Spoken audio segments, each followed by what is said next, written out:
Ito, featuring our Magic Seal MS5008.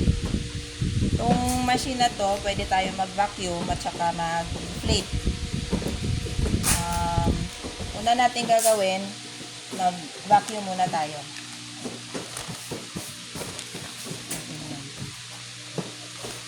Pag nag-vacuum tayo, ito, tandaan natin, itong may butas na to, dapat dito yan sa left side pag nag-vacuum. Tapos, ito, pag nagbukas kayo ng machine na kaganyan yan, ikunin lang tong parang rubber foam. Hindi, parang, pang ano lang kasi ito, parang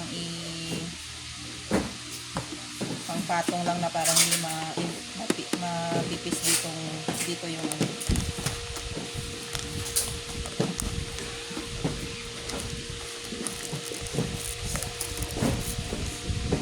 Dapat dito sa gitna.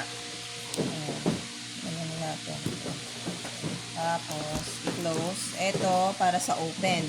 Ito, pag store mo lang na hindi mo kukunin yung plastic pouch, ito para mag-operate. Dapat dito yan sa operate para makapag-vacuum tayo.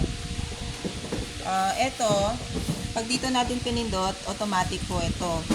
Mag-vacuum at the same time, diretso na sa ceiling. Pag dito tayo nagpindot, vacuum lang, tatansyahin natin kung gaano kahigpit yung pag-vacuum. After that, kung gusto mo na yung pag-vacuum niya, pipindutin si seal para mag-seal yung plastic pouch natin. Una natin gawin, manual, kumbaga, dito, sa, ganyan din lang. Mag-satisfy ka na sa pag-vacuum niya. I-let go lang, and then, pindutin seal. Pag pumula yan, nagsisil yan. Pag nawala yung pula, meaning, okay na yung pag-seal niya. So, since wala na, open natin, check natin. Eto. Pa-seal na. Okay. Next naman, eto. Para dun sa inflate.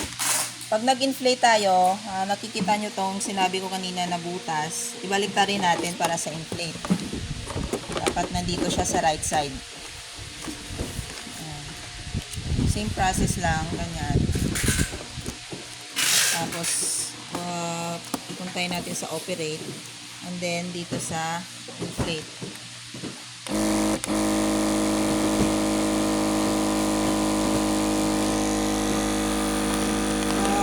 Okay na yung inflate niya, let it go lang. And then, pindutin si seal.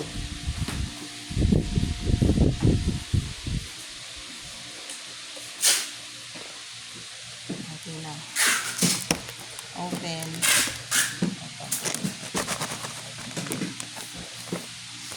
See. Ayan yung ano natin. MS508. Pwede sa vacuum, pwede mag-inflate.